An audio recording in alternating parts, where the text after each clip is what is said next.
There once was a village nestled deep within a verdant valley, where the laughter of children mingled with the rhythmic thud of peasants grinding grain. In this village lived a young man named Kwame, whose heart was as open and generous as the sky above. He was a master sculptor, his hands able to coax breathtaking forms from stubborn wood, each piece infused with a silent song. One market day, a stranger arrived. Not just any stranger, but Aisha, a woman whose beauty was said to rival the first blush of dawn. Her eyes held the wisdom of ancient rivers, and her smile, when it came, was like sunlight breaking through the clouds. She was a storyteller, her voice a melody that could transport listeners to lands far away, to times long past. Kwame, usually focused on his craft, found himself captivated. He bought nothing, sold nothing, but stood rooted, listening to Aisha weave tales of daring hunters and clever animals. When she finished, a hush fell over the market. Then, Kwame, bolder than he'd ever been, approached her. "Your stories," he began, his voice a little shaky, "they paint pictures in the air." Aisha, amused, replied, "And your sculptures, I hear, sing without a sound." From that day on, a silent courtship began. Kwame would carve a small, intricate piece, a bird with outstretched wings, a dancing figure, a blooming flower, and leave it discreetly near Aisha's storytelling spot.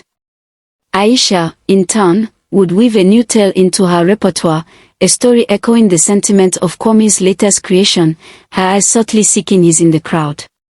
The villagers noticed. They chuckled at their unspoken language, at the way Kwame's would seem to dance under his touch, and Aisha's stories shimmered with an extra sparkle. But there was a problem.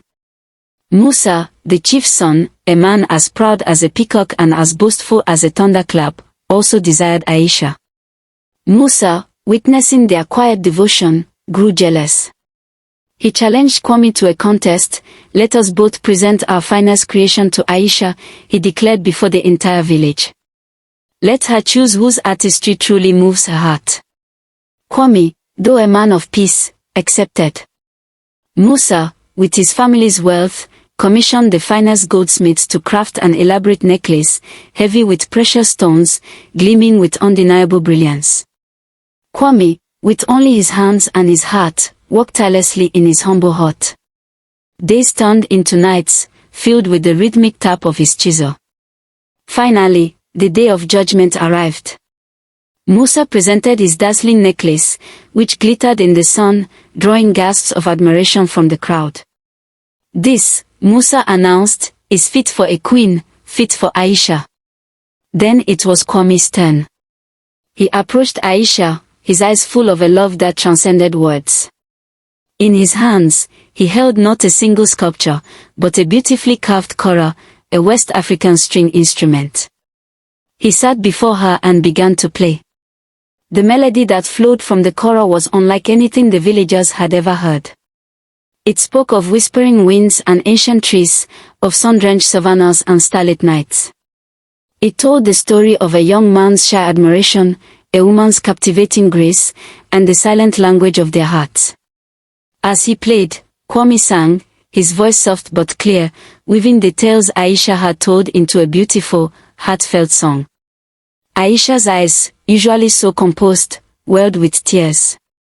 The chora's music wasn't just beautiful, it was their story, crafted with Kwame's own hands, infused with his soul.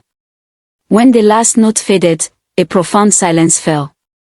Aisha, without a moment's hesitation, walked to Kwame, took his hand, and gently placed it over her heart. "Your art, Kwame," she said, her voice trembling slightly, "doesn't just paint pictures or sing silent songs. It speaks directly to the soul." The crowd erupted in cheers. Musa, humbled, silently retreated.